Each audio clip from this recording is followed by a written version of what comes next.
どうもこんにちは。今日は革について説明していきます。これは靴のアッパーに使われる革なんですが、この革1枚にはそれぞれ部位に分けられます。その部位のどういう部分を靴に使うのか、またその部位ごとの性質とか、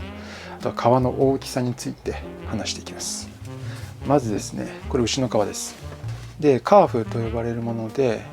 比較的若い牛の革ですね。これだと生まれて多分1年経ってないぐらいの革だと思います。でもちろん牛は成長していくので、赤ちゃんから成牛に成長していきます。で、年齢によって肉の柔らかさとかも違うので、子牛のコンフィとかそういう感じで料理でありますよね。もちろんこういうのは赤ちゃんの皮もありますし、成牛の皮もあるんですけど、全部食肉の副産物です。まずこの皮の大きさ、これで105デシと言います。デシっていうのは皮の大きさを測るときに使われる単位なんですけど、10センチ ×10 センチ、これぐらいの正方形が1デシです。つまり105デシということは、この10センチ角が105個敷き詰められる大きさということで、大体言えば1メートル ×1 メートルの正方形で100デシになります。牛の皮なんで正方形ではなく、こういうふうに歪んだ形をしてるんですけど、こういうのも全部含めて105デシとなってます。大体これ半年から1年ぐらいの皮だと思うんですけど、もうちょっと大きくなるとヨーロッパでカーフと呼ばれている、日本ではキップと呼ぶんですけど、その大きさで大体300から400デシぐらいになります。結構大きいです。だからでもっと小さいベビーカーフとかでいくと60デシとかもあったりします。でこれがそのキップ、もう少し大きい300デシぐらいはある皮なんですけど、これ半分です。この僕が今顔が当たるあたりが背骨で半分に切ってあります。これでだいたい160デシぐらいですかね。なのでこの後ろにある丸々半分になってない皮で105デシに比べるとかなり大きいです。でこういった輸入の皮、これはアノデですけど、イルチアとかこういう皮は今だいたいデシ200円ちょいぐらいな感じです。なので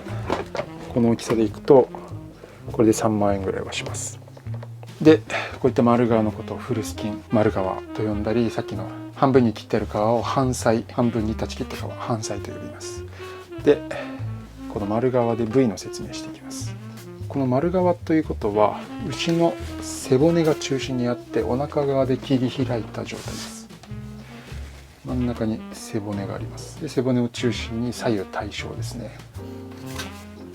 今天井向いてる方が頭、床向いてるのがお尻です。皮はこう区切って、この棒より上がショルダー、肩から首にかけてですね。でこれより下がベンズ、腰の部分、さらにこのお尻のところだけをバットと呼んだりもします。でもう一個、このサイド部分、この棒よりこっちの端っこ側はベリーと呼んで、縁側、端っこの皮です。こっちにもベリーあります。なのでショルダー、ベンズ、バット、ベリー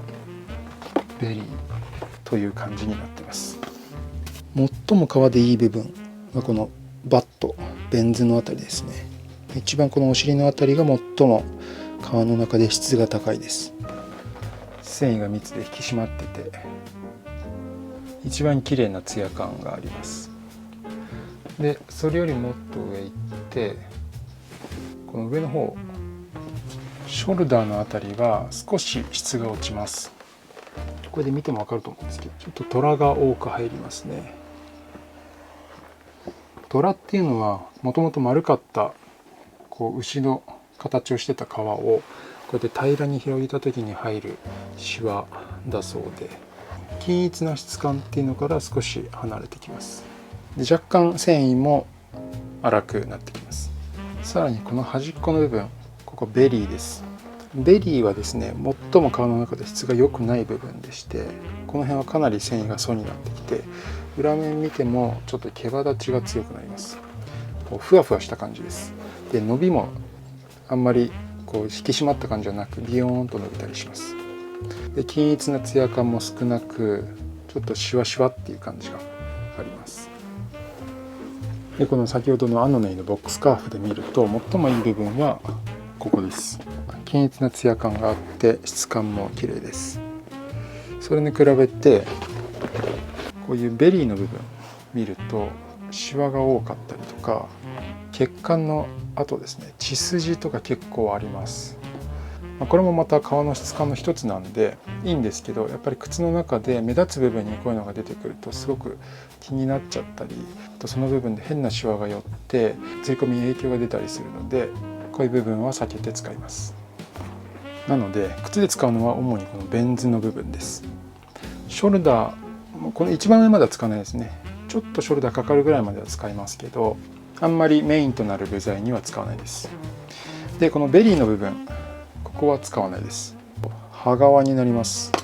やっぱ革丸々1枚あるんですけど、全部が全部無駄なく使えるっていうわけではなく、やっぱどうしても使えないこの余りの部分っていうのは出ちゃいますね。で特に靴は吊り込みでぐいぐい引っ張って力をかけますし、足元で何度も何度も屈曲されてかなりの耐久性を必要とするので、強靭なベン図の部分を使わないと耐久性が悪くなってしまう、吊り込みがうまくできないとかっていうことが起きます。でさすがにもったいないので、仮靴とかアッパーのパターンチェックに使ったりとか、あと比較的その中でも綺麗な場所は僕は革小物なんかに使ったりします。これがアッパーに使う革でした。牛に限らずイノシシ、豚、ヤギ、馬なども同じように哺乳類はこうショルダー、ベン図、ベリーというふうに分けられて、基本的に靴に使うのはこのベン図のあたり。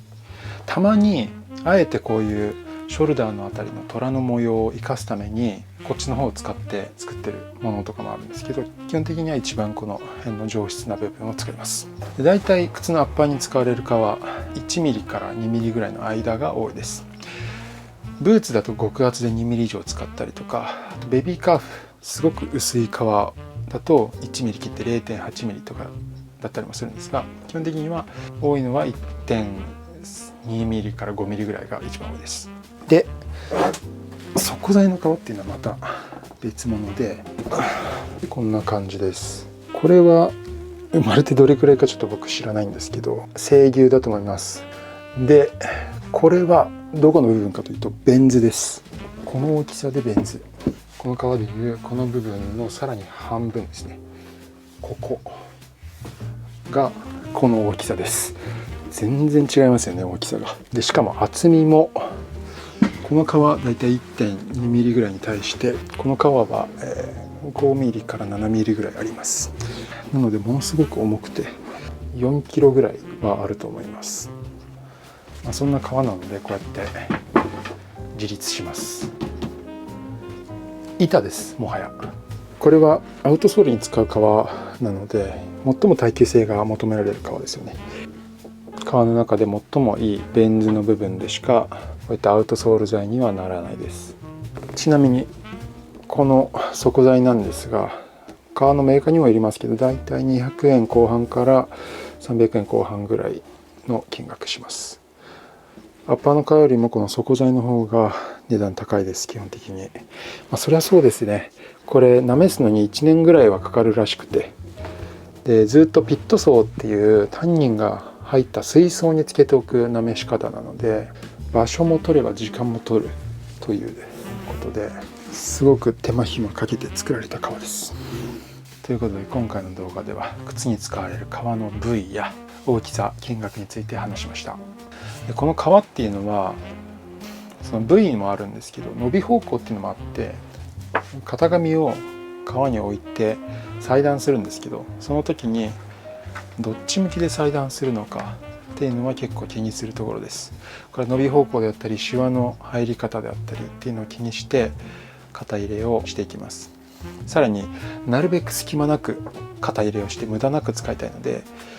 伸び方向を考えながらいかに敷き詰められるかっていうパズルみたいな部分が少しあります。ということでこの動画で革の知識をより深められたと思います。また靴作りの動画もぜひよろしくお願いします。それではまた。